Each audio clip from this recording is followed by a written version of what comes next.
Good afternoon. I'm Kanti Bajpai. I'm Vice Dean of Research here at the school. Welcome to all of you this afternoon. I'm very happy to do this session with Tom Plate. I know he's been coming to the school for many years. This is the first time, though, that I'm meeting him, and we've been chatting upstairs for a little while. And I think you're going to find this to be a very interesting session. He's been to Singapore many times, and as he said in the video, has been coming to Asia for really for 2 decades, and the book is a product of that engagement with Asia. Let me say a few things about him. I mean, you got the flyer, but it's worth highlighting a few points. He writes about America's relationship with the Pacific Rim and has been since the 1990s, the mid-1990s, worked for a number of very distinguished publications, including Time and Newsday, New York Magazine, CBS, and the Daily Mail of London, which makes him very widely read. He's been editor-in-chief for Family Weekly. He is currently the Distinguished Scholar of Asian and Pacific Studies at Loyola Marymount University, which he tells me is really the 3rd biggest university in LA, and that's pretty big because USC and UCLA are huge. And he founded the New Asia Media, which is a very important publication. He's, of course, the winner of a Pulitzer Prize for overall coverage of the 1992 Los Angeles riots. He's won many awards, and I won't go through all of them and embarrass him by listing them. I said that the other day for someone, and somebody said, well, just embarrass me and read them out. But I think you can read them there.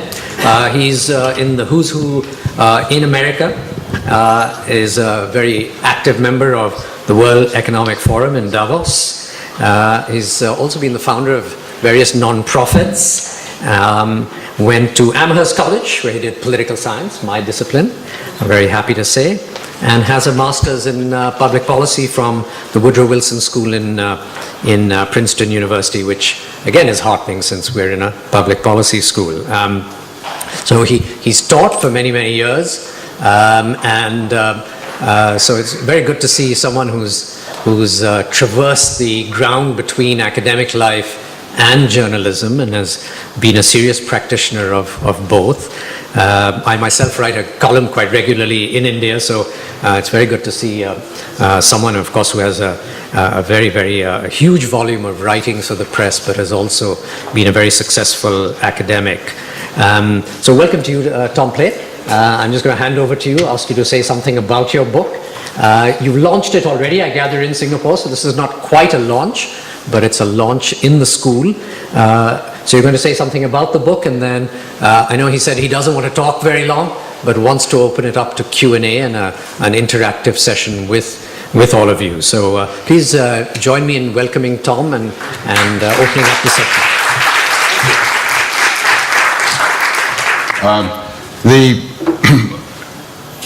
What I wanted to talk about for about 10 minutes, and I have a tendency to make 10 minutes into 20, so I hope you'll stop me, because I don't really know what you think I can help you understand better unless I listen to you articulate what it is.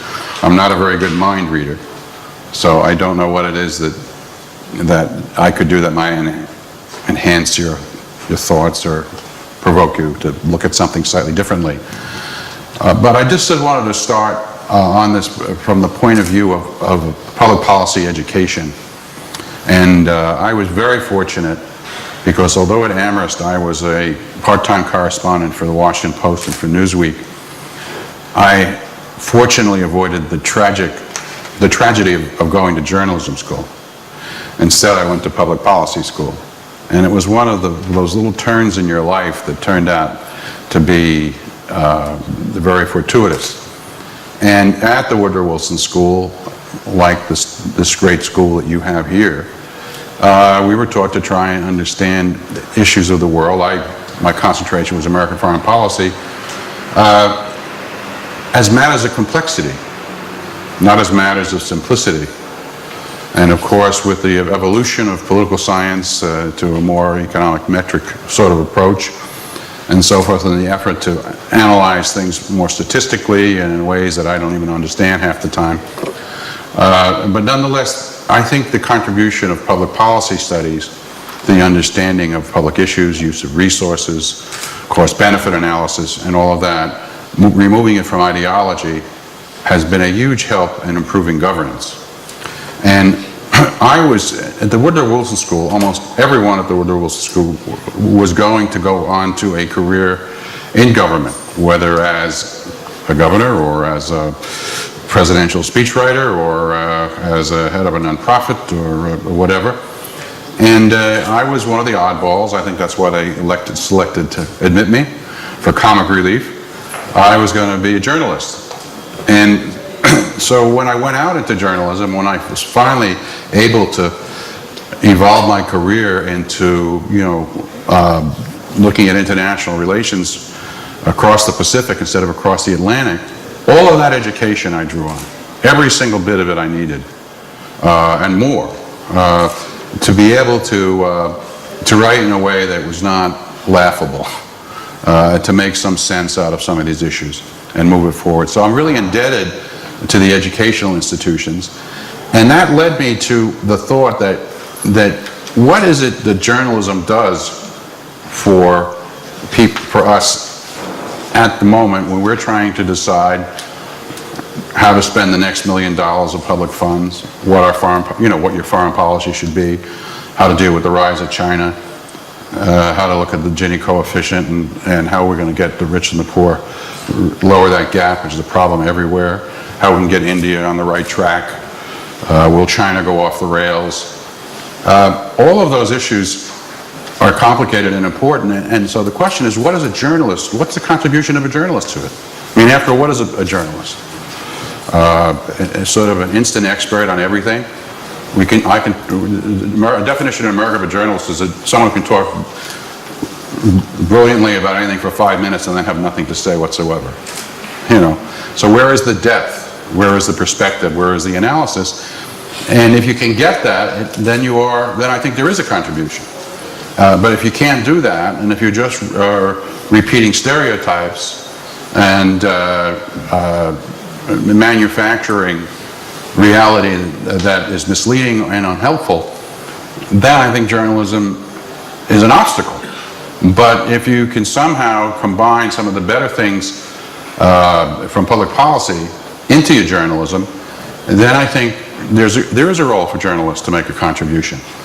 And that's what I've tried to do. Now, what are the impediments? Well, the main impediment is time. In my profession in America, you could be fired for being late with a story, but you won't be fired for being wrong, you see. And there's sometimes a bit of a correlation between being wrong and being quick. So it's inherent in what you do. You have to, if you wait until you're sure of the story, in many cases, the story is then untimely. You see, so it's a struggle to where is the optimal between timeliness, accuracy, and depth. And it's so hard to get right. And that's why the best job, I think, in print journalism, anyhow, is the columnist. Because the columnist has at least a little bit of time. Now, we don't have 30 years to decide who really started the First World War or the Second World War.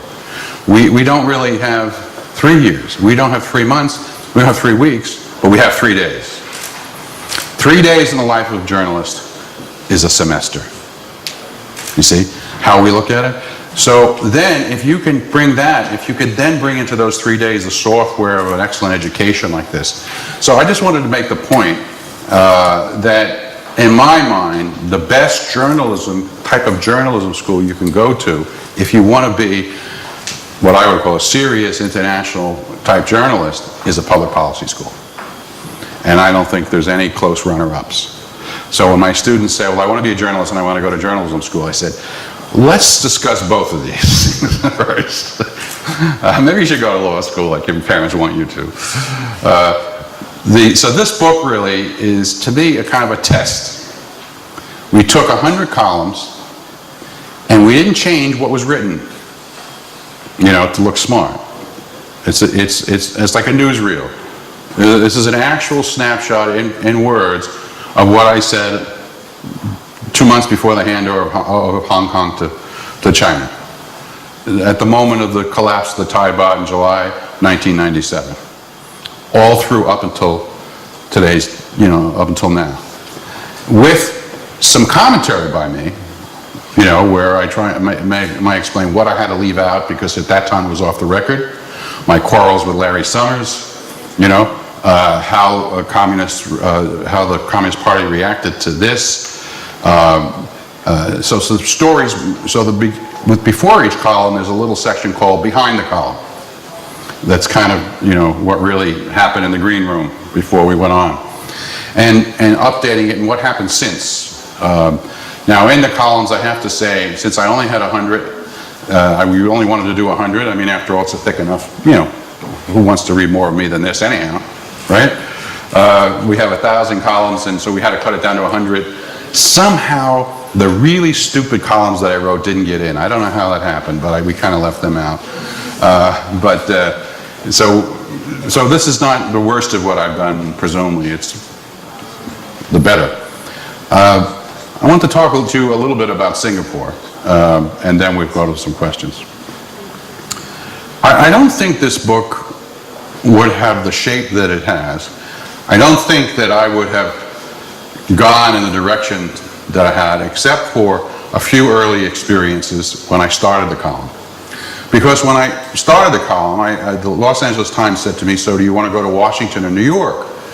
And I said, no, I don't want to go to either place. Been there, done that. Let's go the other way. Let's go to Asia. And then they said, well, do you want to do the column in Hong Kong or Singapore or Shanghai or something like that? He says, no, but I do want to do it where there are a lot of Asians. Why don't I do it at UCLA? See, UCLA is, by the way, it's a little joke in LA. It's known as the University of Caucasians Lost Among Asians. You see? And in my classes, more than half of my class, in fact, very few white guys in my classes. It would be like the United Nations General Assembly, large classes, great diversity. I absolutely loved it. It was terrific. We started the column. One of my students was from Singapore. From Singapore, naturally, she was very bright. She was like a 3.97. She talked in a kind of funny way. It took me like 3 weeks into the semester to understand her. But at one point she says, well, if you're going to do a column on Asia, Professor Plate, or Prof. Tom as the students call me, you have to go to Singapore. And I said, why should I go to Singapore? It's this tiny little place and they just cane people and chew gum and stuff. Don't chew gum. And, I thought I knew everything I knew about Singapore. And she says, well, it's a little more than that. And you should meet Lee Kuan Yew. I said, why? And she said, because he's a genius and he'll help you think about your column. I respect my students. I listen to them very carefully. And so I got in touch with the government of Singapore and I said, Government of Singapore, I'd like to come to Singapore for a week and write a column about your country. And they said, please do not come. I said, why? They said, you're going to write another column about caning and chewing gum. And I said, well, I can see your point of view there because I just looked into the electronic library at the LA Times and I see of the last 100 columns about Singapore, 93 are about caning and chewing gum. Which to me, being a mathematically inclined social scientist, means that 93% of the time you're either chewing gum or being caned because you are. And that's really not very interesting. So I said, I'll tell you what I'll do. I'll come to Singapore for a week. I'll spend the entire week in Singapore. I'll come with my eyes wide open. I will not come with any prejudice. I will not write a column about caning and chewing gum. It's been done over and over again, and I'm tired of it too. I'll have to mention it very briefly in my column, otherwise I'll be drummed out of the American journalism profession, but I won't focus on it. And all I want in return is one thing. And they said, what? I said, at the end of the week, an interview with Lee Kuan Yew. They said, let us get back to you. They got back to me and they said, you're going to come for a week, open mind, write whatever you want, and all you're asking for is an interview with Lee Kuan Yew. And I said, yes. They said, 5 p.m. on Friday at the Astana. So I came here, saw this amazing place, and I am, as some of you know, I'm an outsider. I've never lived here, but I'm a big fan of Singapore. And I was supposed to have a half hour with Lee Kuan Yew, and it went about an hour and a half. It was very interesting, but the most interesting thing for me was, remember, this is now 1996. What are we now, 2003, right? So this is almost 2 decades ago. I said, if you could only do one thing with this column, what would that one thing be? In other words, don't give me a list of things to do. What would be the one thing? And he thought for a minute. It stopped him, and he said, only one thing. I only have one? I said, only one. He said, okay. I think you should use the column to try and get the relationship between China and the United States right. I'll just remember that language, to get the relationship right. And I said, what do you mean by right? He said, well, if the relationship is mature and stable and adult and pragmatic and working to maximize overlap and minimize stress, all of Asia will benefit. The world will benefit. On the other hand, if it becomes a Cold War relationship, a relation of tension, much less conflict, then Asia will start to have to choose sides. Asia will become divided, peace and prosperity will be diminished, and it will be bad for everybody. So that was the North Star for me. And that was the lodestone. It made a lot of sense. And as I go around Asia, I would tell people what Lee Kuan Yew had said, and they would say, that's pretty wise. Now, I don't write, if you look at the 100 columns, you'll see columns on Sri Lanka, Korea. Some people think I've written too much about Korea and unification. India, not enough, but some. Pakistan, not enough, but some. Japan, certainly, and so forth. Maybe of the 1,000 columns that I've written in the last 10 years, 300 have been on China alone. But that kind of overhang of the relationship between America and China as central to the future of Asia has always been on my mind. And so that has really been kind of the underlying thought that has kind of pushed me to try and do something special with this column for all these years. And I think it was the right thing. I think it was the right push for me. What little I have contributed to it, I think it would be very, very, very easy to overstate it. You know, I mean, seriously. Really important columnist is Tom Friedman. Really important newspaper is, Financial Times. But I do think even if you're only putting a drop in the ocean, it's still a drop in the ocean, and it's worth doing.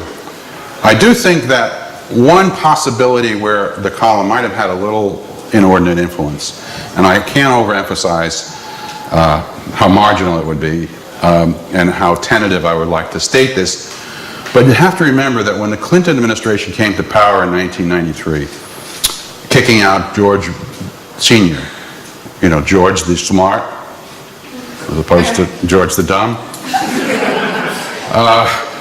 who clearly deserved a second term, but he ran into this domestic political genius named Bill Clinton. Slick Willie got the job, and they get into the White House, and basically they don't know what to do with foreign affairs. They have no idea. And they certainly have not too sure what to do about China. At that time, my column sort of began. And what I tried to do with the column was to make the most persuasive, responsible possible case for engagement, and what I call aggressive engagement. And Mickey Kander and some of the others in the Clinton administration told me years later that actually, since they didn't know what to do, they would look at these columns in the Los Angeles Times and say, well, that sounds like a good idea. And of course, the business community loved it, because here was this Democratic administration taking an aggressive engagement policy towards China, which is what the Republican business lobby, we'll leave out the nation Tea Party for a moment, what the Republicans wanted too. And so it had a lot of forward momentum, and you may recall that Clinton was the first president to go to China, visit China after Tiananmen. The Tiananmen put a hex on what the options of an American president vis-a-vis China. Clinton, so this column was the first column to urge the president to go to China. Did he go to China only or even mainly because of my column? Of course so. No, obviously not. But you know how it is. You get an idea out there, and it kind of perks around, and people pick it up, and and if it kind of makes sense, sometimes it happens. Those who've studied intellectual history can talk about that with more confidence than I. So the point of the column really was, you could write about sex and pets and so forth and make a lot of money, but I just sort of wanted to use the journalism in the spirit of public policy and try and make things a little better, a little different. And I've got to say, one of the reasons I would come back to Singapore was because of the quality of the people that are here. I was with a friend the other night and I was saying, look at the size of Singapore and look at what the Singapore culture has bred. Tommy Koh, Chan Han-chi, Kishore Mahbubani, George Yeo, Lee Kuan Yew, you know the rest of the names even better than I. These are first-rate players. These are people who, in Washington and New York, were very well respected. I mean, Chan Han-chi in Washington was a legend. I mean, Kishore was a legend at the UN. George Yeo was widely admired as foreign minister. I'm seeing George later this week. A disproportionate amount of high-quality diplomatic talent was bred out of this tiny little place. There has to be a reason for that. So I always come back and talk to smart people. I never met any dumb people in Singapore. I'm sure there must be. We have plenty in America. And some of them are in high office. But I haven't met any dumb people in Singapore. I haven't had that experience. They keep them from me or whatever it is. So Singapore has been really important, disproportionate. The cliche is punching above its weight. It's way beyond that in my work, and I think also in the effect on thinking of others. I'll close with a little story. One of my favorite American officials out of office now was Charlene Barshevsky, who was successor to Mickey Cantor as Bill Clinton's chief trade negotiator. Charlene was really tough and really smart. But she used to say, you go to these, trade conferences and it'd be like 2 in the morning and people's eyes would be falling out, and like this. And then somebody would say, well, but there's a precedent for that.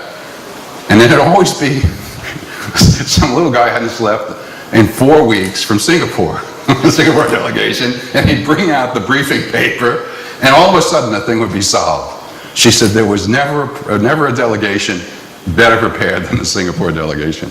So I learned a lot from Singapore, and I told George Yeo once that I was very grateful to the time that he and Kishore and Lee Kuan Yew, Goh Tak Chong, Tommy Koh, who I just saw the other day, they spent with me. They spent quite a bit of time with me, and I learned a lot from them.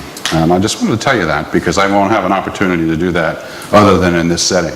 What I'd like to do now is to answer questions, engage you in conversation, ask me anything you want. It can be critical, or you can make a statement. You don't have to put a question mark at the end of it. Yes, sir. You can sit down. No, I like standing up. Is that all right? Yeah, that's fine. Yeah. Where do you think the relationship between China and America is? Where is it now? Where is it now?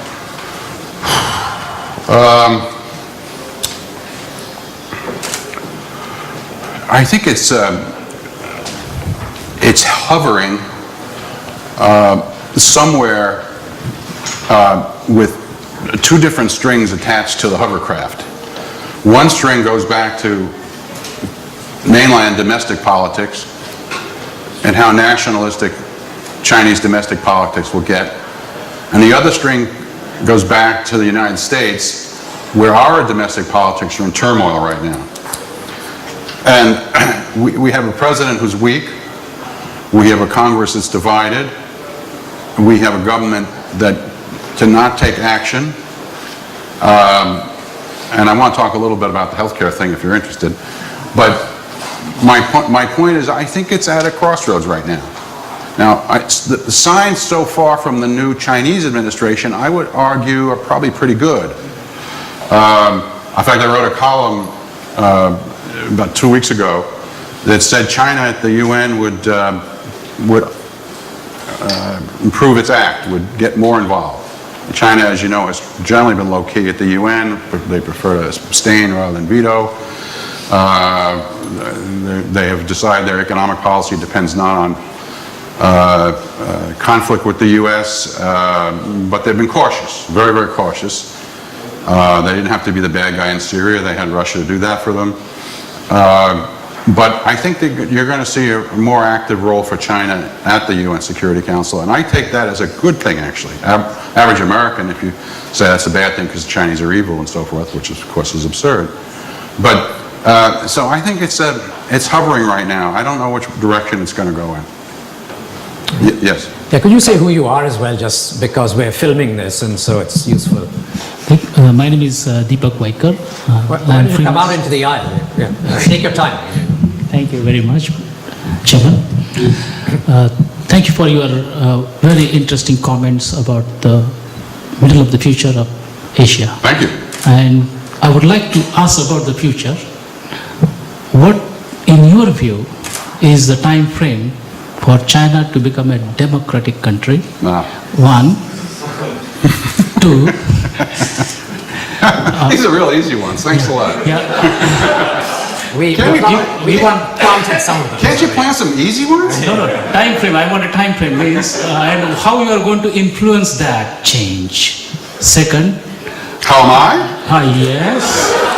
If you have written 300 plus columns on that, and if they are not influencing Chinese, something must be done about it.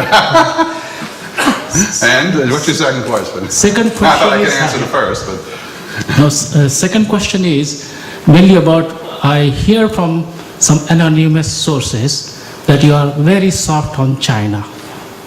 How you will respond to that? Thank you. You're welcome. I think. Let's do the soft on China question first.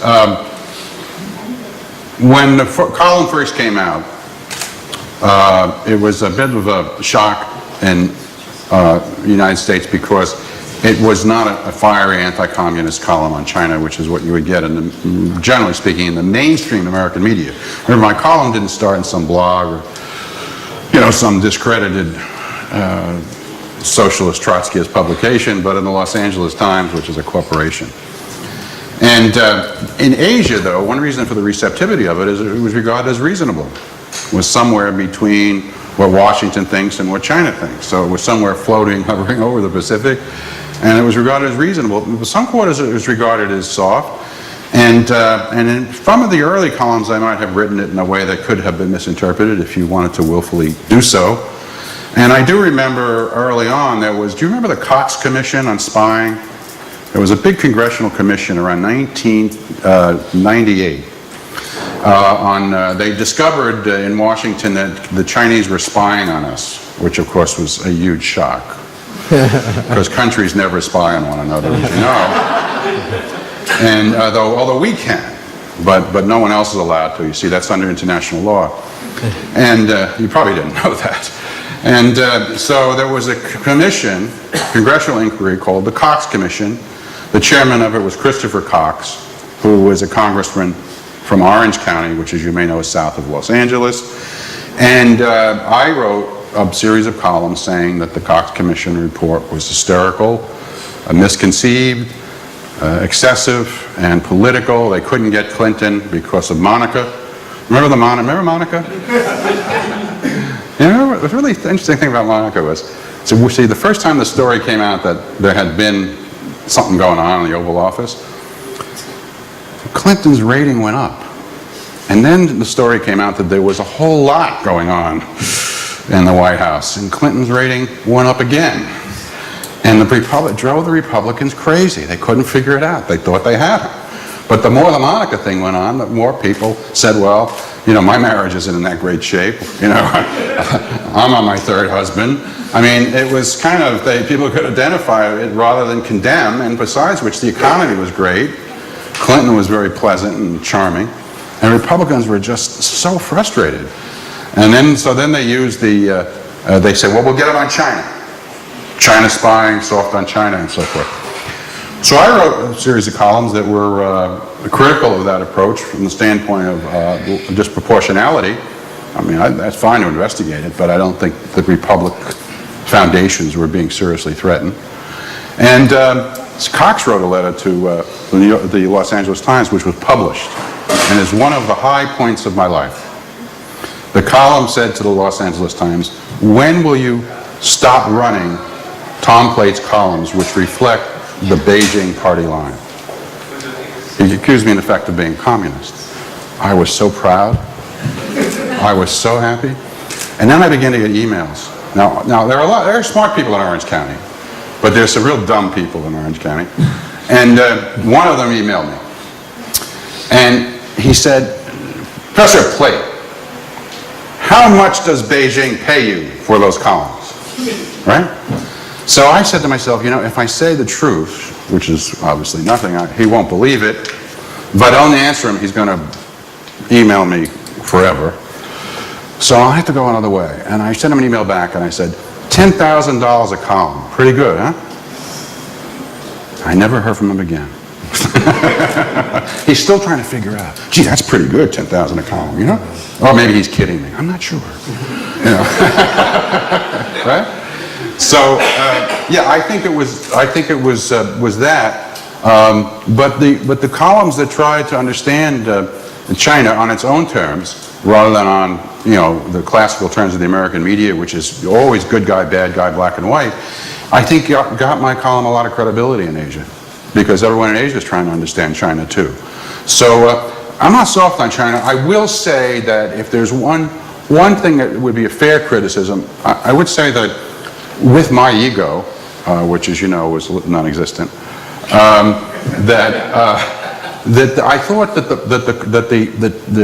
the post-Tiananmen coverage in the United States in the media was so anti-China.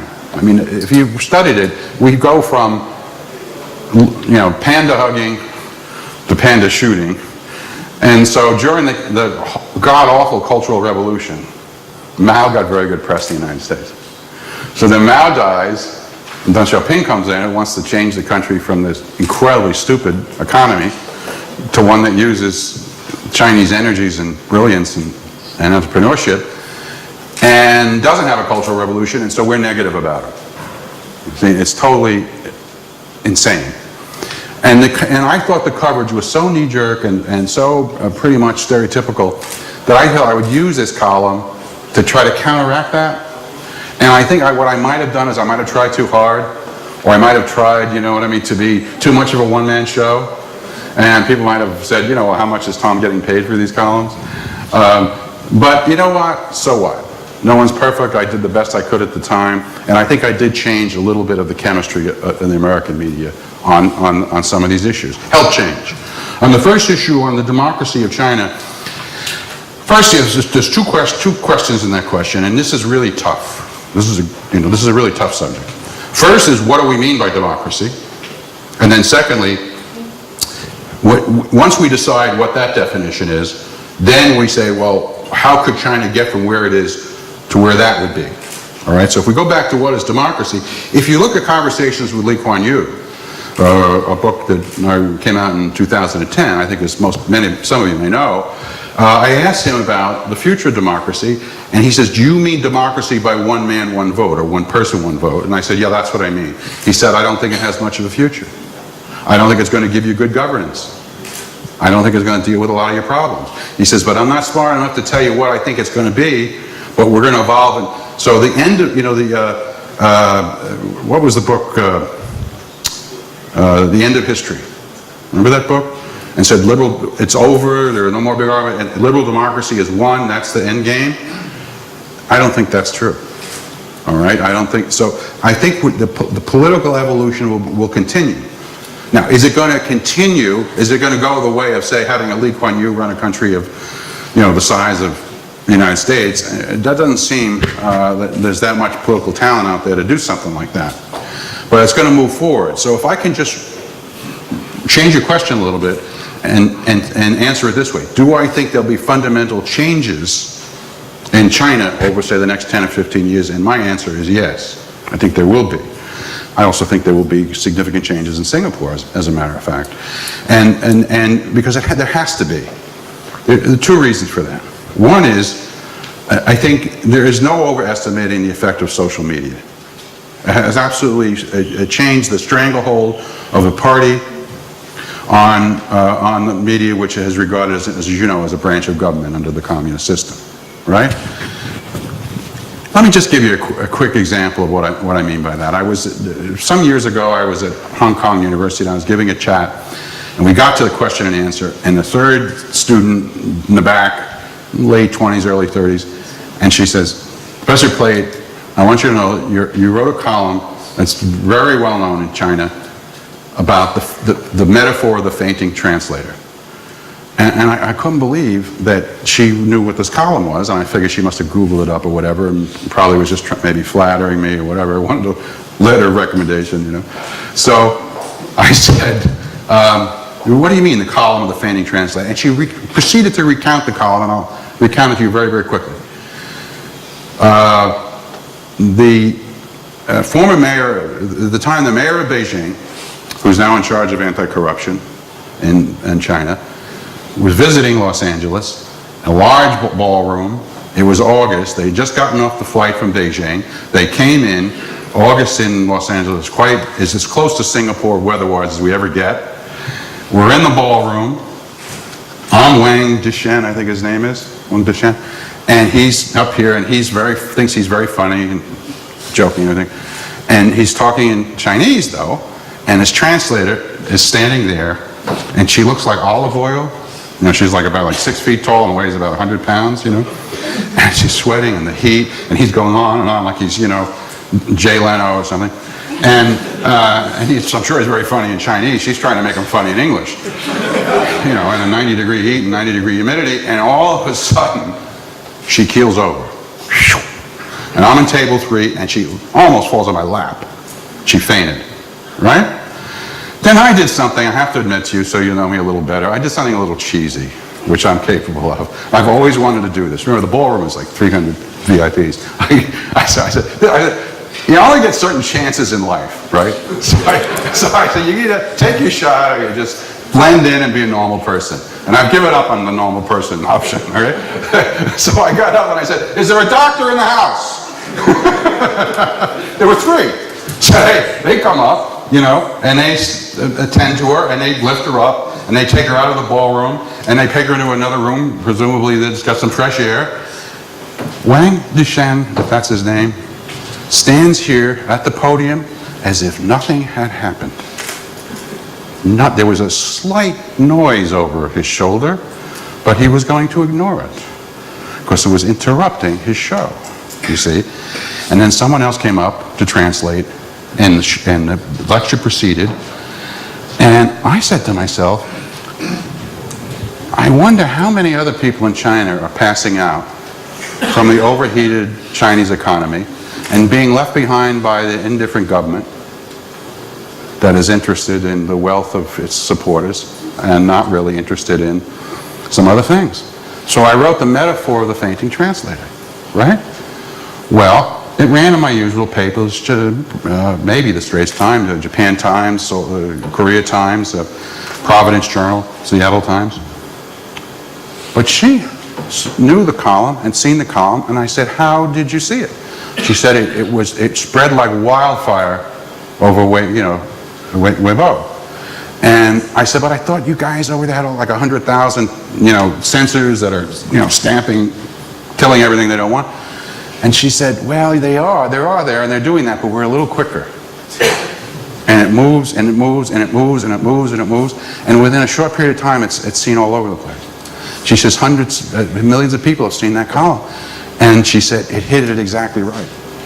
That's the fear, that China is moving forward so fast and so quickly. Some people are being left behind. And the question is, does the government really care? Does Uncle Wen really care? Sort of thing. So I think with that, I think that you have to say that in every country where there's been a huge rise in the middle class, there has been changes in the governing and media system. Most dramatic in South Korea and Taiwan. And the second thing I would say is, I am not sure, but I believe that the Communist Party of China has to be less brittle and more tensile, more responsive. I almost would argue that it needs to be more like, don't gasp. It has to be more like the LDP in Japan, you know, which is not liberal and it's not democratic, it's not a party, you know that joke, right?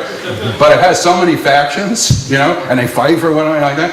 I mean, I think probably something like that is needed in China, because I just think the place has become too complex for the old model to work. Now I have to tell you, there's someone who disagrees with me on this. He thinks that China will come apart if the party doesn't stay firm and disciplined and structured and committed to the basic doctrines. That's Lee Kuan Yew. So you now have to decide whether you trust my judgment or his. And if I were you, I'd bet you money on Lee Kuan Yew. But I think China's going to change. I think there'll be significant political changes within Singapore, as there should be. I mean, you know, why should what has worked for the last 30 years necessarily be good enough for the next 30?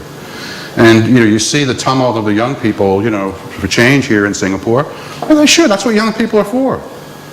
You know, and also Singapore really is a sort of, I would say, the unintended consequences of success. You've had a lot of success. Why can't you have more? Right? That's human nature. You want some, you want more. It's not going to change. Maybe the Dalai Lama is a different kind of person, but most of us, you know, we want a little more. We got another question, please. I'm Kasi Raja, senior academic. You made a very significant remark that China would make a major impact in the UN. Yes. Well, I was very much taken about it. Yeah. And the question now I raise is that unlike the US, where we have a divided Congress, China doesn't have that problem. And that also brings me to the question of leadership. Not so much democracy, as raised by one of the previous questioners, but the question of right leadership. And do you think that China, with its right leadership, it has a very strong, united Communist Party leadership, will or will not make an impact in the global relations of the world, particularly in Southeast Asia, and therefore with the rest of the world? Will or will not? Is that your question? Will or will it not? I think it will. I mean, I hope it will for this reason, and I know this is not the typical American response. I think that this is a little paradoxical. I think the more successful China is, the less dangerous it is. I mean, we can't go back to a situation where de Gaulle once said, you know, China is sleeping, let it sleep. Don't wake it up. It's awake. There's nothing we can do about that. Unless it implodes, it does a cultural revolution, too, or something like that. It's awake and it's going to move forward. So I think it'd be better off that it moves forward in a pattern of success. Now, I'm anything but an expert on China. I'm anything but an expert on Asia. But when I was in the mainland in July, I was talking to people there, and you know, these fights with the ASEAN countries over these little islands and the fights that they're having now. See, from the Chinese perspective, they're just trying to restore the whole historical sense of tribute and the China's role in the region, which they feel they've lost over the decades through colonialism and through their own mismanagement. I'm not trying to sound like an apologist for China, but I was just saying that they don't see it as aggressive. And they certainly think these issues are negotiable. Now, of course, they don't want to negotiate.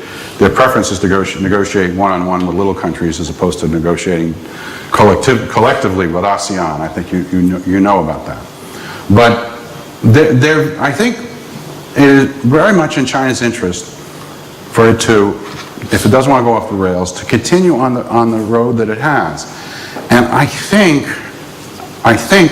my guess is, and I have to emphasize these are guesses, because anybody that is going to say what China is going to be in 5, I mean, Kishore Mahbubani can do that. Kishore is certain about the future. I'm not. I'm not as smart as Kishore. I'm uncertain about the future. But the Chinese tend to think of their predecessors as wisdom. They're still working through Mao, because that's a hard one. That's a hard lift. But Deng Xiaoping is not so hard a lift. And of course, you had one country, two systems. That's what he said we should do. China should do in Hong Kong. Frankly, I think it worked very well. If you look at my columns back in 1997, I was the only American journalist who said it would work well. And I explained why. And I said because China would put its best people on that because it was really, really important not to screw up Hong Kong. And secondly, because Deng Xiaoping had said one country, two systems. You know, that was Confucius. All right, so who's the successor to Deng Xiaoping? I think Zhu Rongji. I think Zhu Rongji is a, you know, in the Chinese context, is a great man. What does Zhu Rongji do? He crossed the Rubicon with China. He got China into WTO. Now WTO is a mess. But symbolically, he said, basically, we're not going to be North Korea. We're not going to be self-sufficient. We're not going to be isolated. We're going to go into the world and we're going to play boy with the big boys in the sandbox. And that was a big decision. And I remember Charlie Barshevsky telling me she'd get a call from Zhu Rongji, and Zhu Rongji would say, Charlene, we don't understand rules 111 to 193 in WTO, and several governors are here in my office, and they asked me to explain it to them, and I can't. Can you come to Beijing and talk to us and explain it, you know? And she was more or less on the next plane to Beijing. I mean, that's how he was. And at one point, I think it was with the Taiwan issue, with the election of Chen Shui-bian, Zhu Rongji allegedly said something like, don't get in a big dust-up with the United States over this or over anything. We've got bigger fish to fry here inside China. We're way, way far away from trying anything like that. Stay focused on rebuilding the economy of China. And I think, you know, I think that kind of wisdom, I think at the end of the day, unless there's a kind of a counter-revolution, or I don't know whether you would call it a leftist coup or a rightist coup in China, I've never been able to figure that out. But if they go back to the future, the other future, but in the absence of that happening, I think China's role will be largely helpful. Let me conclude with this story.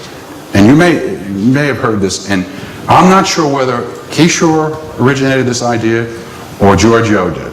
I think it was Giorgio, but it might have been Kishore. But anyway, it's a great idea, and it was from Singapore. And I use it for my students. Here's what's happening in the world. Till relatively recently, we have a solar system, a geopolitical solar system. And if I had my class notes, I would put here, you know, the sun's in the middle, and you've got the planets revolving around. And some are a little kind of close, but they don't burn up. They still exist, and some, like Pluto, are really too far away. But they all revolve around the sun, and they don't bump into one another, and it's fairly settled, and it works pretty well. It's called the solar system, right? Then, over here comes the second sun, China, moving slowly but surely into the solar system. Now what happens to the planets? They feel another tug, another pull. Now they have to figure out, what do we do? Could we keep the same orbit? We can't. We're going to have to change our orbit. How do we change it? How close do we get to the new sun? How far away from the old sun? And then we don't want to bump into one another, just readjust. You see?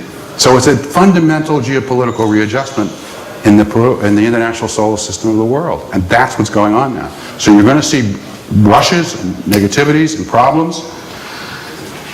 With regard to Senkaku, for example, when I travel and the people ask me what I think, I say, I don't really think you should care, but I'm an American, so I'll tell you what I think.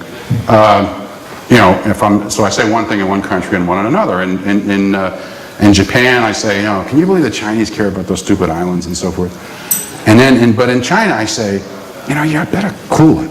And they say, why? I say, this guy Abe, he's crazy.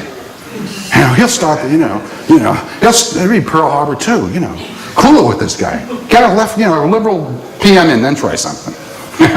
Put it off. But I'm saying, what I try and point out is the stakes are really great for Asia to continue on the way it's going, because it's been very successful and it has been working. Keep going that way. I started the story in the middle of the future. Asia is the future. My book is in the middle of the future.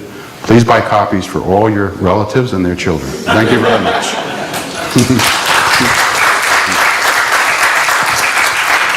Thank you. Okay, thank you very much. I think we're finishing a little early, but we've got to give Tom some lunch, and he's been on his feet for a while. And I'll stay here I'll stay where the sun goes down. If anybody has any more questions, I thought you wanted to end it. we could take one final one if anybody does have. Yes. Okay, well, yes. I mean, you wanted your. You really don't know me. I'll stay here to 6 o'clock. You'll have to kick me out. We've got 6 minutes, so. All right, 6 minutes. Thank you for giving me an opportunity to ask the second time the question. Now I want to move you to the Indian side. You have been to China side. Now, what are your observations about the developments in India? Especially, have you been speaking to Rahul Gandhi or Narendra Modi or Dr. Manmohan Singh? And what are your thoughts after you meeting them, or if you have been reading about them? Because now you may be hearing that there is some Modi phenomena happening in India at present. He is attracting hundreds of thousands of people through his rallies. Right. And people are waiting for the change. And will that be because the new generation, that is what asking for change, you rightly mentioned middle class and new generation asking for change. So what will be that? Okay, I think this gentleman is my favorite expert in India. So you can rephrase the question, answer it yourself, and I'll tell you if I agree. Well, let's leave India and me out of it for now. But I have a question that maybe you could just. Well, what is his question? His question is, where is India now, and where is it going, basically? And in light of what you know about India, is there big good change coming or big bad change coming? American perspective, of course, on India is entirely self-serving, which is it would like India to be a counterweight to China. India is not sure it wants to be a counterweight to China. India wants to be India. Now you have to figure out, what is India? Is it the India of Nehru? Well, that didn't work too well. It may have worked better on the international stage because India had a coherent, maybe insincere, but a coherent foreign policy posture. But didn't work that well domestically. The state-owned enterprises system hasn't worked well anywhere. From India's perspective, from my perspective, India is always a source of great frustration because Tom Friedman will say, well, you know, everyone's writing about China, but India is the real hot deal. India is the hot new thing. India is going to be terrific. And then you go over there and you see what's happening, what's going on. You see issues of governance. I mean, one thing I would have to say is that there may be, we may be seeing in the United States now, and I know this is a little simplistic, but it's sometimes simple-minded observations lead to more sophisticated thoughts. But there may be a point at which a country is too large. You know, it may just be something as simple as that, and we may be seeing that in the U.S. now. And of course, Lee Kuan Yew was always worried that Singapore was too small. But on the other hand, it became a public policy laboratory for superior public policies, and it more or less worked. But if you look at India, you say to yourself, it just seems hard to get your arms around it. What would you say to that? We were talking about that in your office beforehand. Yeah, well, China's very big as well, but I mean, I think scale, well, I think China has the same problem. Yeah, I think the scale argument's kind of exaggerated a bit. I mean, a lot of stuff that Singapore did in a small laboratory could at least be exported in part to the small micro laboratories in India and China, which are big cities. That's true. So there's no excuse for not getting governance right, at least at city levels, drawing on the lessons of places like Singapore. But I'm just going to bring you back to Asia, and one last question for you coming out of your writings. What would you say is one big thing that you got right about Asia, and one big thing that you got very wrong in these 1,000 columns? I think the thing that I got right really was what Lee Kuan Yew asked me to get right, which was how to think about China. And I think if you look at my columns, they're not bad. I think they're in the ballpark. And I would put them up against the columns of any other columnist in America. And I'm sorry that sounds obnoxious, but that's how I feel about it, because I paid a personal cost for that. On the one thing that I got wrong, I'll tell you what it is, because I know what it is right away. I greatly, greatly overestimated the ability of an honestly crafted, reasonably well-written, intellectually straight, well-researched column appealing to the American people in their newspapers. American media is unbelievably shallow, and the column did not take off the way I thought it would. I think if I had written an anti-China or right-wing column, maybe it might have. But I'm not going to sacrifice what I think for what I thought would, sell. I have to write what I think is true. And I've been very disappointed about the receptivity of issues of foreign policy in the United States, but particularly disappointed in the newspaper editors, because they have gone to journalism schools. They didn't go to the Lee Kuan Yew school or the Woodrow Wilson school. There's one thing I want to mention with regard to governance, because maybe you've heard this story, but as you know, Lee Kuan Yew was allegedly, he didn't say to me, but he's alleged to have said that one of the greatest inventions of the 20th century was air conditioning. Right? Any of you heard that? Yeah. But I heard that too. What I hadn't heard was the follow, where he says, too bad they couldn't have invented air conditioning for men's boxers. You get the joke? Yeah. All the crazy things men do, because of our biological makeup. Okay, absolutely last question. Could you say who you are as well, just for the record? Right now, my name is Brian Fabry. Right now, I'm a visiting scholar at Camry. I'm not sure that America's reached a scale that makes it too big, but The mic, please. Yeah. so sorry. Yeah, thank you. What about multiple parties in America? Now, I know that the science says you can't get more parties in office in a two-party system. But do you think America's ready for a multi-party system? No. And would that be any good if it were? Yeah. All right. I think that's a great question, seriously. The best answer is that we are moving towards a multi-party system. We have three parties now: the Republican, Democratic, and the Tea Party. Of the three, the party with the most coherent program is the Tea Party. Of the three, the party with the most destructive program is the Tea Party. But it is a core, and it's its own thing. Now, here's the problem with the American system. American system is a presidential system, not a parliamentary system. So that before the Tea Party is going to have one of its in the White House, it's going to have many more seats of Congress.